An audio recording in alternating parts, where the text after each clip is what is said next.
ये गति आप लोगों की भी न हो जाए, इसलिए दीक्षा लेकर के भजन कीजिएगा। आज कहा जा रहा है ना, दीक्षा लेकर नहीं कीजिएगा न, यही दुर्गति होगी। संत कबीर साहब कहते हैं, बैल बने हल में जुते, ले गारी में दीन, तेली के कोलू रहे, पुनि घेर कसाई लीन, मांस कटा बोटी बिकी, चमरण मढ़ी नकार, कछु कर्म बाकी रहे, तिस पर परती मार। संत कबीर साहब कहते हो, बछड़ा समय पा कर के बैल बना। जब बछड़ा हुआ तो बैल बनवे नहीं करेगा, बैल बना। जब बैल बना न, उसको पहले हल में कौन जोता, उसी का बेटा जोता। बेटा को पता था कि हमारा बाप है, मर करके बैल बना है। बेटा को कैसे पता चलेगा, शरीर बदला हुआ है ना, बाप वाला शरीर है नहीं जो बाप को पहचान लेगा। अभी तो बाप का शरीर बैल वाला शरीर हो गया है, बाप बैल के शरीर में आ गया और नहीं पहचाना।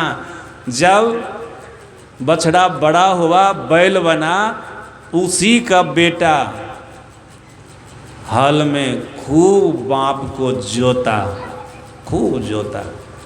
जब उसके काम के लायक नहीं रहा, तब संत कबीर साहब का तो उसका बेटा बैलगाड़ी वाले के हाथ में बाप को बेच दिया, मतलब बैल को बेच दिया।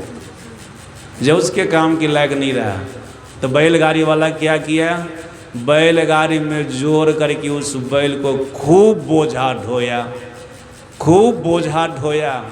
संत कबीर साहब आगे कहते हैं, जब बोझा ढोने में भी असमर्थ हो गया बैल, तो बैलगाड़ी वाले तेली के हाथ में उस बैल को बेच दिया।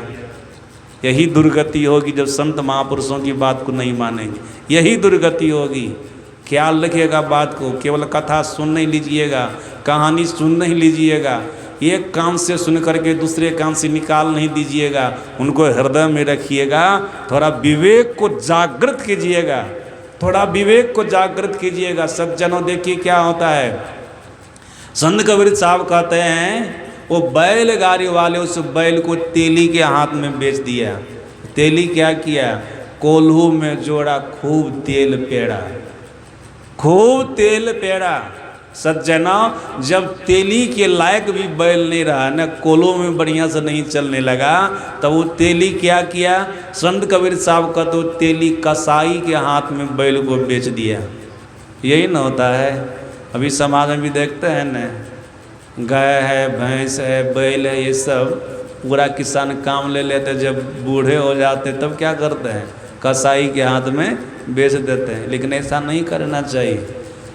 जिस गाय बैल भैंस से इतना सुख पाए हैं, अरे जैसे माता पिता बूढ़े हो जाते हैं, बूढ़ी हो जाते हैं ना, बूढ़े बूढ़ी हो जाते हैं माता पिता, तो उनकी सेवा करते हैं ना, तो गुरु महाराज जी ने अपने प्रवचन में करनी कृपा कि इनकी भी सेवा होनी चाहिए, इनकी भी सेवा। लेकिन लोग करते हैं, उनको तो बेच देते हैं, उनको तो बेच देते हैं। सज्जनों, बेचना नहीं चाहिए, उनकी सेवा करनी चाहिए, लेकिन लोग बेचते ही हैं। तेली क्या किया, कसाई के हाथ में उस बैल को बेच दिया। और कसाई क्या किया, उसको मांस कटा, मांस काटा, मांस कटा, बूटी बिकी, मांस काट करके बुट्टी बुट्टी बेच दिया। चमरण मढ़ी नकार, बैल का जो चाम था वो किसको दिया, का ढोल बजाने वाले के हाथ में बेच दिया। जो ढोलक बजाता है ना, इसमें भी साधारण ढोलक नहीं, वो जो दशहरा के अवसर पर बड़का ढाक बजाता है ना, देखते हैं उसका पुलठी कैसा रहता है। सभी लोग देखे होंगे, घरे घर जाता है ना ढोल बजाने के लिए, जगाने के लिए सबको बड़का ढाक रहता है और पुलठी बहुत बड़ा रहता है। सज्जना, संत कबीर साहब कहते ढोल बजाने वाले के हाथ में चाम को बेच दिया। अब कछु कर्म बाकी रे, कर्म तो बहुत न हो गया उनका, अब कछु कर्म बाकी रे, तिस पर परती मार। बिना बजाए ढोल बजता है। अब ये दुर्गति है। सज्जनों, संत महापुरुषों की बात को नहीं मानेंगे, आज कल कह करके भक्ति को टालते रहेंगे। आज कहे मैं काल बजूंगा, काल कहे फिर काल, आज काल के करती अवसर जासी चाल। अरे काल करे सो आज कर, आज करे सो अब, पल में परलय होएगा, बोहरी करोगे कब। किस समय क्या हो जाएगा, किस समय तू मर जाएगा, संसार से चला जाएगा, इसका ठिकाना है। जिस समय से तुमको होश हो जाए उसी समय से लग जाओ भजन में, तुम्हारा कल्याण होगा। अब भजन का काम एकमात्र मनुष्य शरीर में, मनुष्य शरीर के अलावा और किसी शरीर में नहीं होगा। भगवान श्री राम ने कहा मनुष्य शरीर में रहने वाला जीवात्मा परमात्मा से मिलने का काम कर सकते हैं। सज्जनों सुन रहे थे पाठ में, परमात्मा श्री राम क्या कह रहे थे, एकमात्र मनुष्य के शरीर में ही मोक्ष का द्वार है। मोक्ष का द्वार है मतलब परमात्मा तक जाने का द्वार है। मनुष्य शरीर के अलावा और किसी भी शरीर में परमात्मा तक जाने का द्वार, मोक्ष का द्वार नहीं है। हम लोगों के सदगुरु महाराज जी ने कहा केवल नर ही तन से मुक्ति को पावहो, याते यह तन दुर्लभ मुक्ति कमावहो। गुरु महाराज जी कहते केवल एकमात्र मनुष्य शरीर में ही रह करके मोक्ष का साधन कर सकता है, मुक्ति का साधन कर सकता है। कारण इसी शरीर में मोक्ष का द्वार है। मनुष्य शरीर के अलावा और किसी शरीर में मोक्ष का द्वार नहीं है। सज्जनों याद रखिएगा, एक बार अपने जीवन काल में सच्चे सद्गुरु से सद्युक्ति जानकर साधना करके मोक्ष के द्वार में प्रवेश कर जाइएगा ना एक बार, तभी हम आपको केवल स्थूल शरीर का ज्ञान है ना। लेकिन जीवात्मा कितने शरीर के अंदर रहता है? 5 शरीर के अंदर, स्थूल सूक्ष्म कारण महाकारण और कैवल्य, 5 शरीर होता है ना। तभी तो हम आपको स्थूल शरीर का ज्ञान है। लेकिन एक बार मोक्ष के द्वार में जब आप प्रवेश कर जाइएगा तब आपको अपने भीतर के सूक्ष्म शरीर का ज्ञान होगा।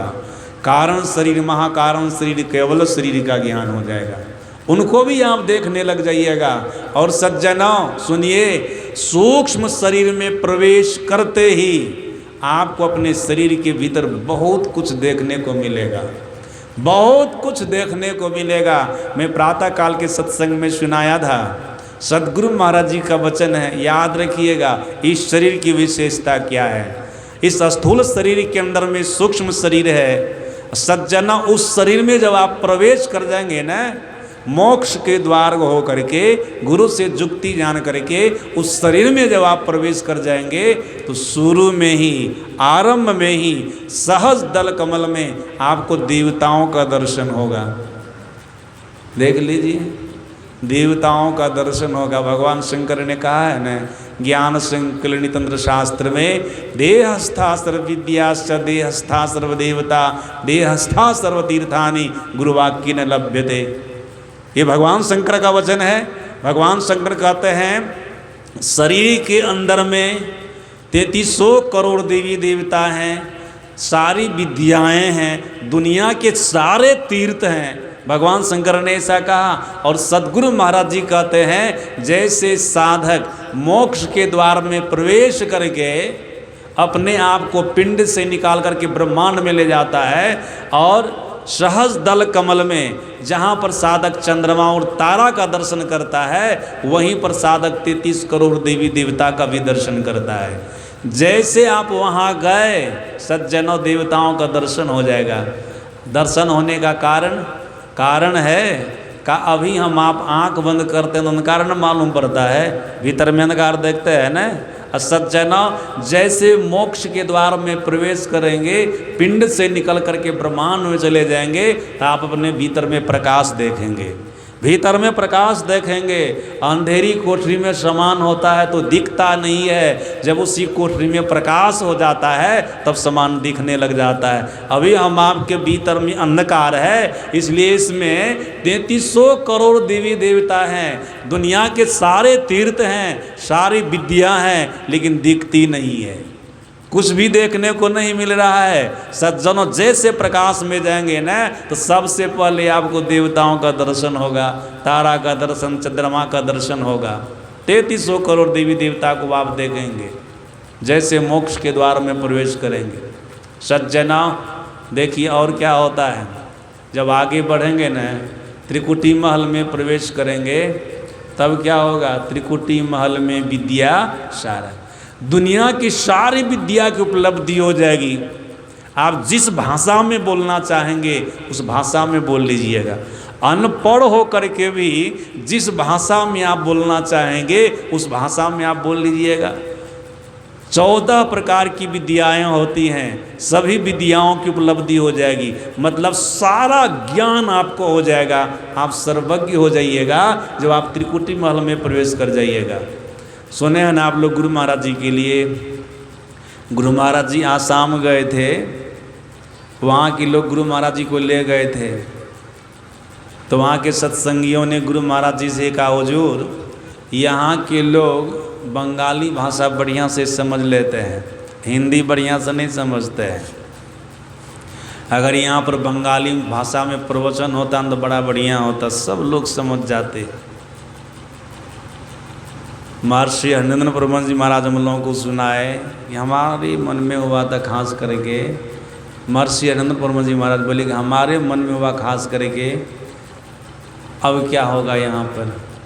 गुरु महाराज जी तो बंगला में बोलते नहीं है, लिखते नहीं है, पढ़ते नहीं है, यहाँ के लोग कह रहे हैं कि बंगला में बोलने के लिए, अब गुरु महाराज जी क्या करेंगे प्रवचन। हाँ, संत शिव जी महाराज तो बंगला में बोलते हैं, पढ़ते हैं, लिखते हैं, सब कुछ करते हैं। गुरु महाराज जी इन्हीं को आदेश करेंगे। अब वही हुआ, सदगुरु महाराज जी आदेश किए संत शिव जी महाराज को कि संत शिव जी ऐसा कीजिए, आप बंगला में बोलते हैं, पढ़ते हैं, लिखते हैं, तो आप ही बंगला में यहाँ पर प्रवचन करके सुना दीजिए। जो इनके मन में हुआ ना वही गुरु महाराज जी बोले उनको। लेकिन महर्षि संत शिव परमहंस जी महाराज ने कहा, हुजूर बात तो सही है, मैं बंगला में बोलता हूँ, पढ़ता हूँ, लिखता हूँ, सब कुछ करता हूँ, लेकिन संत मत के सभी बातों को हम बंगला में कह दें ये हमारे बस की बात नहीं है। संत मत के सारे ज्ञान को हम बंगला में लोगों कह करके सुना दें ये हमारे बस की बात नहीं है। तब सदगुरु महाराज जी क्या कहते हैं, ठीक है हमारे सामने मैक दीजिए। सज्जनों, महर्षि हरिनंदन परमहंस जी महाराज हम लोगों को सुनाए कि हमारे मन में हुआ जब बाबा मतलब महर्षि संत शिव परमहंस जी महाराज बंगला में नहीं बोले, जबकि पढ़ने के लिए, लिखने के लिए, बोलने के लिए जानते हैं, तो गुरु महाराज जी अब हिंदी में बोलेंगे। गुरु महाराज जी को तो बंगला में बोलने के लिए आता नहीं है। एक आध सब कोई सीख करके बोल दे तो अलग बात है, लेकिन सभी बातों को बंगला में बोलना कहना ही अलग बात न है। जब तक पढ़ेंगे लिखेंगे नहीं बंगला में तो कैसे होगा। बंगले में क्या, किसी भी भाषा में आप बोलना चाहते हैं, जब तक उस भाषा का वर्णमाला आपको, उस भाषा की वर्णमाला को आप नहीं जानेंगे, उस भाषा के व्याकरण को आप नहीं पढ़ेंगे, तो उस भाषा में बढ़िया से बोल सकिएगा नहीं। उस भाषा का व्याकरण चाहिए, वहाँ का वर्णमाला चाहिए, फिर आप बोल लीजिएगा, बढ़िया से बोल लीजिएगा। तो महर्षि हरिनंदन परमहंस जी महाराज बोले, हम लोगों को सुनाए कि हमारे मन में गुरु महाराज जब हिंदी में बोलेंगे, लेकिन देखिए क्या होता है, जब सदगुरु महाराज जी प्रवचन प्रारंभ किए न, तो वंदना के बाद जो करते थे, वंदना बंधो गुरुपद कंज कृपा सिंधु नर रूप हरि महामोहतम पुंज जासु वचन रवि करणी, ये कहने के बाद जब प्रवचन प्रारंभ किए न, महर्षि हरिनंदन परमहंस जी महाराज बोले कि बंगला में ही शुरू किए, और जब तक सदगुरु महाराज जी प्रवचन करते रहे तो बंगला में ही करते रहे, बंगला में ही करते रहे। तब बासे पर जब सदगुरु महाराज जी गए, तब महर्षि हरिनंदन परमहंस जी महाराज पूछते, हुजूर आपको कभी बंगला में न तो बोलते देखे, न तो लिखते देखे, न तो पढ़ते देखे, लेकिन आज प्रवचन हम देखे कि शुरू से लेकर के अंतिम तक बंगले में किए। तब गुरु महाराज जी ने कहा, तू जानता है ना, सत्संग में सुना है ना, त्रिकुटी महल में विद्या सारा। जो साधक त्रिकुटी महल में अपने भीतर में पहुंच जाता है ना, याद रखिएगा, जो त्रिकुटी महल में पहुंच गया उनको सारी विद्या की उपलब्धि हो जाती है। सहज दल कमल में देवताओं का दर्शन होता है और त्रिकुटी महल में विद्याओं की प्राप्ति होती है। सज्जनों, उसी प्रकाश मंडल में साधक को दुनिया के सारे तीर्थों का भी दर्शन होता है, सारे तीर्थों का भी दर्शन होता है। मैं तो प्रातःकाल के सत्संग में सुनाया था गुरु महाराज की वाणी कह करके, जो साधक अपने जीवन काल में बिंदुता को प्राप्त कर लेता है, कैसे करेगा, जब तक मोक्ष के द्वार में प्रवेश नहीं करेगा तो कर लेगा, नहीं कर सकता है। मोक्ष के द्वार में प्रवेश करेगा तब उनको एक बिंदुता की प्राप्ति हो जाएगी। और जिनको एक बिंदुता की प्राप्ति हो गई ना, तो गुरु महाराज जी ने कहा एक बिंदुता दूरबीन हो, दूरबीन क्या करे, अब पिंड में ब्रह्मांड दरस हो, बाहर में क्या फिरे। सज्जनों, इसी पिंड में मनुष्य शरीर के अंदर जो सूक्ष्म शरीर है ना, जैसे उसमें आप प्रवेश करेंगे ना तो आपको संपूर्ण ब्रह्मांड दिखेगा।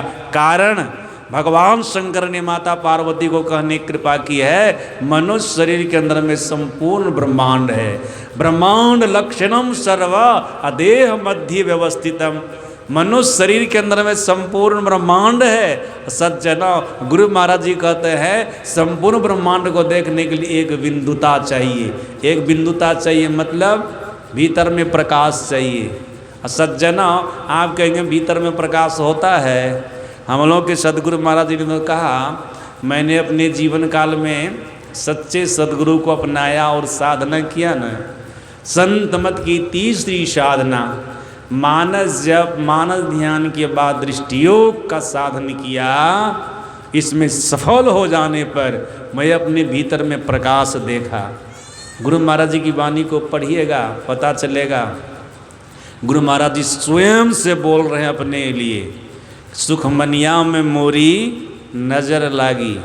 कब लगती? यही दृष्टियोग का साधन करेंगे ना, सुखमना में नज़र लग जाएगी। सुखमनिया में मोरी नज़र लागी मतलब दोनों दृष्टि की धारा ईरा और पिंगला सुखमना में जा कर के लग गई। गुरु महाराज जी कह रहे हैं सुखमनिया में मोरी नज़र लागी, अगल बगल कहीं दृष्टि न डोले, सन्मुख बिंदु पकड़ लागी। कौन से बिंदु को पकड़े? याद रखिएगा, पिंड ब्रह्मांड के नक्शा को देखिएगा आप लोग बढ़िया से। तो जहाँ पर पिंड भाग का अंत होता है, काला वाला भाग का अंत होगा ऊपर में, वहाँ लिखा होगा श्याम बिंदु। सज्जनों, जैसे श्याम बिंदु को आप पार करेंगे ना, तो वैसे आपको वहाँ पर मिलेगा श्वेत बिंदु। लिखा हुआ है पिंड ब्रह्मांड के नक्शा में, देखिएगा श्वेत बिंदु। यहाँ पर गुरु महाराज जी श्याम बिंदु को पार करके, टप करके श्वेत बिंदु को प्राप्त किए, मतलब प्रकाश को प्राप्त किए। सन्मुख बिंदु पकड़ लागी। सज्जनों, जब ऐसा हो गया तब क्या हुआ? तो गुरु महाराज जी कहते ब्रह्म ज्योति खुल गई अंदर में। ब्रह्म ज्योति खुल गई अंदर में। देख रहे, साफ साफ बोल रहे हैं ना, ऐसा कहते कि खुलने वाली है। सीधे गुरु महाराज जी कहते ब्रह्म ज्योति खुल गए अंदर में। ब्रह्म ज्योति का मतलब ब्रह्म प्रकाश। ब्रह्म प्रकाश हमारे अंदर में हो गया। ब्रह्म ज्योति खुल गई अंदर में। निश्यंदियारी हदस भागी। पहले से जो रात्रि के समान अंधकार था ना, वो अंधकार समाप्त हो गया। वो अंधकार समाप्त हो गया, हम प्रकाश में प्रतिष्ठित हो गए। और सज्जनों, सदगुरु महाराज जी केवल प्रकाश में प्रतिष्ठित नहीं हुए थे। आगे अपनी वाणी में सदगुरु महाराज जी कहते हैं दिव्य ज्योति को सूर प्रकट भा, सूरत सार शब्द लागी, सुखमनिया में मोरी नजर लागी। गुरु महाराज जी बोल रहे हैं ना, सदगुरु महाराज जी कहते हैं हमारी सूरत, हमारा ख्याल सार शब्द को भी पकड़ ली।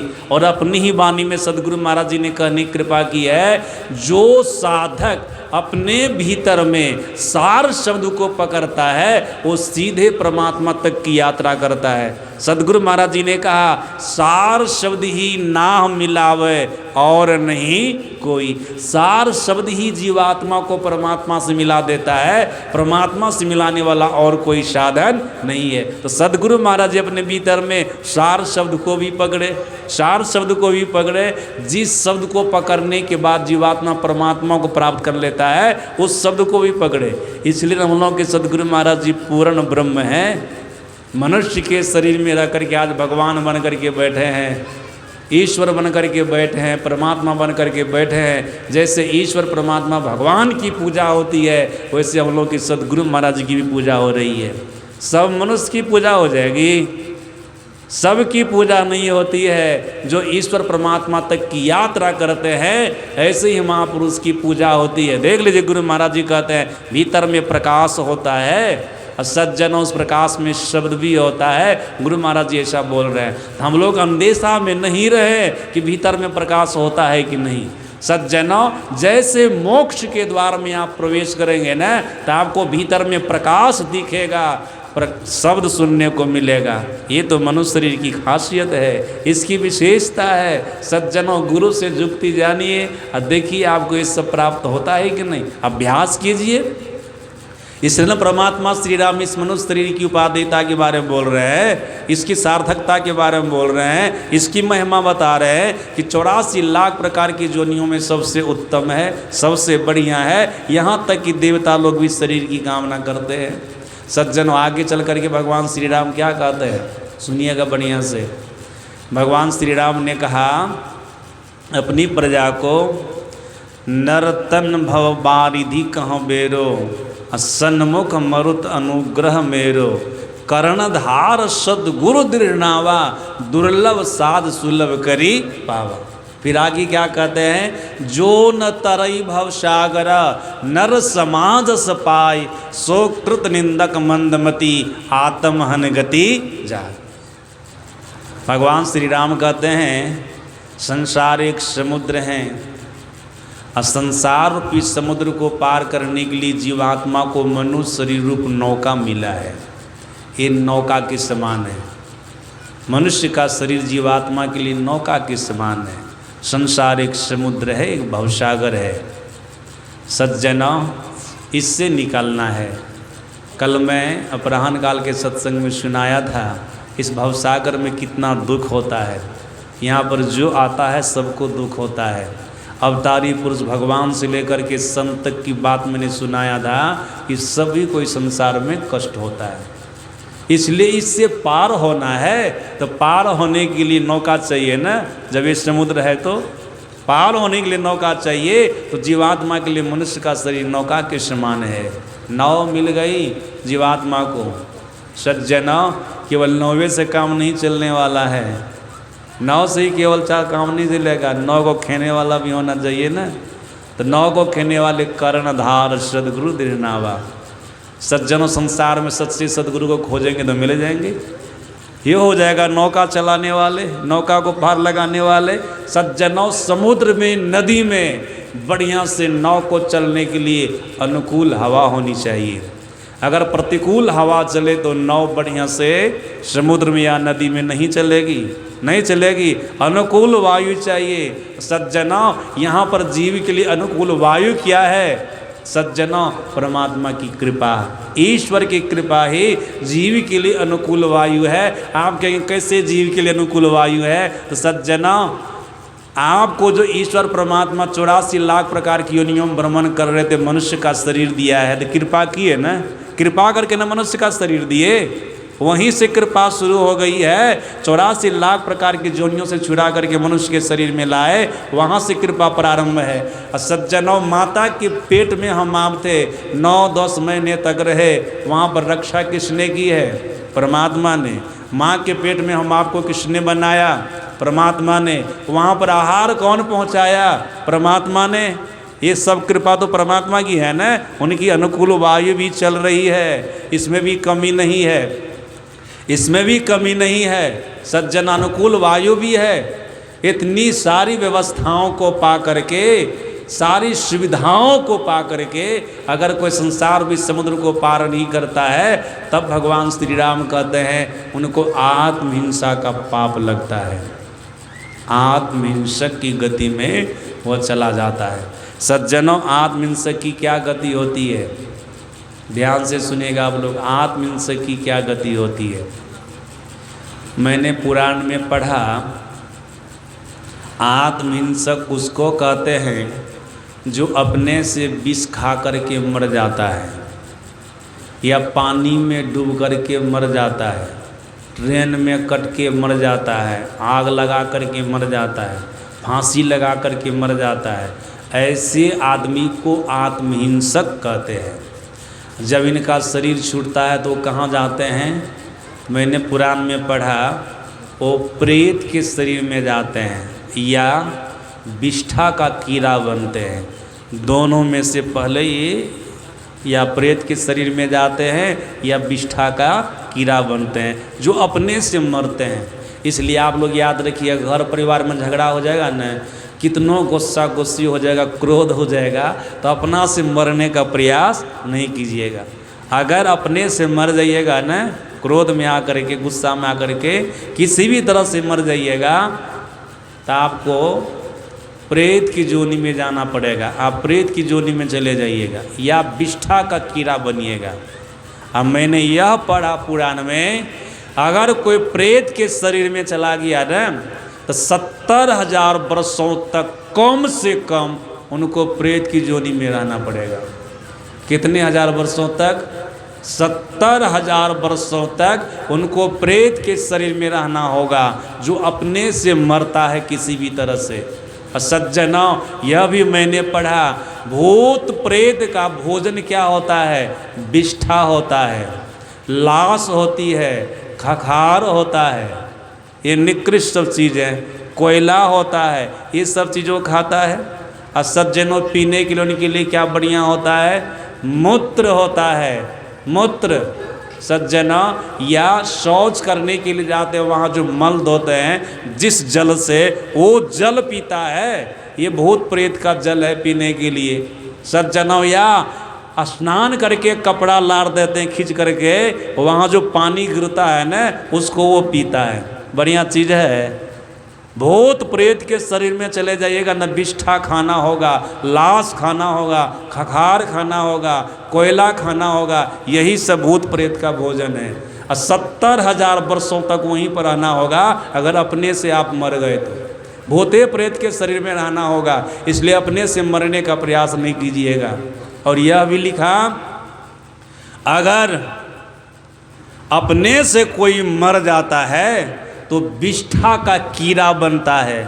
ये दूसरी बात उसमें लिखी हुई थी। सज्जनों, विष्ठा का अगर कीड़ा बन गया तब वो कितने समय तक के लिए वहाँ पर रहेगा? 60,000 वर्षों तक के लिए वो विष्ठा का कीड़ा बन करके रहेगा, जो अपने से मरेगा, किसी भी तरह से अपने से मर जाएगा, वो विष्ठा का कीड़ा बनेगा। सज्जनों, याद रखिएगा, मर्यादा पुरुषोत्तम भगवान श्री राम कहते हैं, जो उत्तम मनुष्य शरीर को पाया ईश्वर परमात्मा की कृपा से, सारी सुविधा, सारा साधन, जीव के लिए नौका है मनुष्य का शरीर, सदगुरु मल्लाह है, और परमात्मा की कृपानुकूल वायु भी चल रही है, सारा चीज जीव के लिए अनुकूल है। लेकिन संसार पे समुद्र को पार करने के लिए प्रयास भी नहीं किया, तो जो आत्महिंसा करने वाले को पाप लगता है, वही पाप इसको भी लगता है। समझ रहे ना बात को? कौन पाप लगेगा? जो आत्महिंसक को पाप लगा, जो अपने से मरा न, वही पाप आपको भी लगेगा। इसलिए सावधान हो जाइए, अभी से भगवान का भजन करना शुरू कर दीजिए। इसी में मनुष्य शरीर की सार्थकता है, इसी में मनुष्य शरीर की उपादेयता है, इसमें आपका भला है। सज्जना, शुरू भी कर दीजिएगा न, ये शुरू सदगुरु महाराज जी ने कहा, अल्प अभ्यास भी जीव को महाभय में जाने से बचा लेता है। थोड़ा थोड़ा भी अभ्यास करना प्रारंभ कर दीजिएगा तो 84 में आप नहीं जाइएगा। अगर शुरू भी नहीं किए ना, तो आपको 84 में जाने से कोई नहीं बचाओगे। ये तो सबसे पहले हो, प्रेत के शरीर में जाइएगा, विष्ठा का कीड़ा बनिए, उसके बाद तो फिर 2.25 अरब वर्ष तक अन्यान प्रकार की जूनियों में जाते रहिए। सज्जना, मनुष्य का शरीर मिला है, अच्छे कर्मों को करें, हरि भजन करें, इसी में इनकी सार्थकता है, इसी में इसकी उपादेयता है। देख लीजिए, 5:30 बजे तक कार्यक्रम चलेगा। गायक महोदय आज चले जाएंगे, उनको एक भजन भी गाना है, उसके बाद आरती होगी तो 5:30 बज जाएगा। बोलिए प्रेम से।